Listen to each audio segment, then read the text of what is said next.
আসসালামু আলাইকুম এভরিওয়ান, সবাই কেমন আছেন? আশা করি সবাই ভালো আছেন। এই যে আমি প্রত্যেক দিনের মতো আজকে রওনা হয়ে গেলাম প্রাইভেটে যাচ্ছি। প্রাইভেটে যাওয়ার যে এটা কি একটা আনন্দ! এই বয়সটা তো প্রায় শেষ, আর মাত্র একটা মাস আছে। রোজার মাসটা গেলে আমাদের পরীক্ষা এসএসসি ব্যাচ 2025। এবারে ঈদটা আমার জন্য না, কারণ আমি তো 2025 এসএসসি ব্যাচ।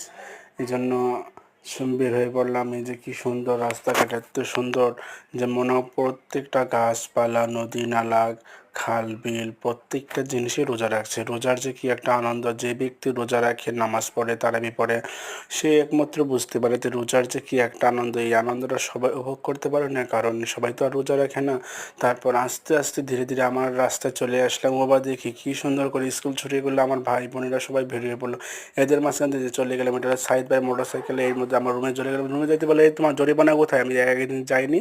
আমার কিসের জরিমানা? আমি আমার মতো কিছু ভিডিও পোস্ট নিয়ে নিই, এখানে আরও অনেকগুলো মেয়েরা আছে, যার কারণে আমি ক্যামেরা বেশি ঘুরাইলাম না। আমাকে দিল সংক্ষিপ্ত গাণিতিক গড় করার জন্য। সাইদ ভাই আছে, সাইদ ভাই থাকতে আমার কি অঙ্ক করার কোনো টেনশন আছে?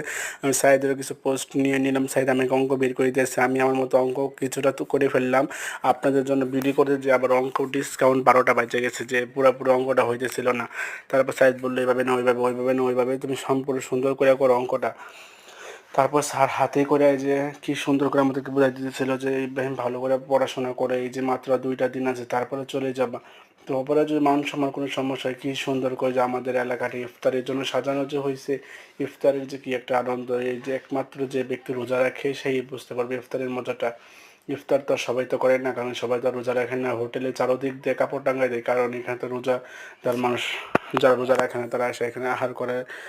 সবাই সুস্থ ভালো থাকবেন। আল্লাহ হাফেজ।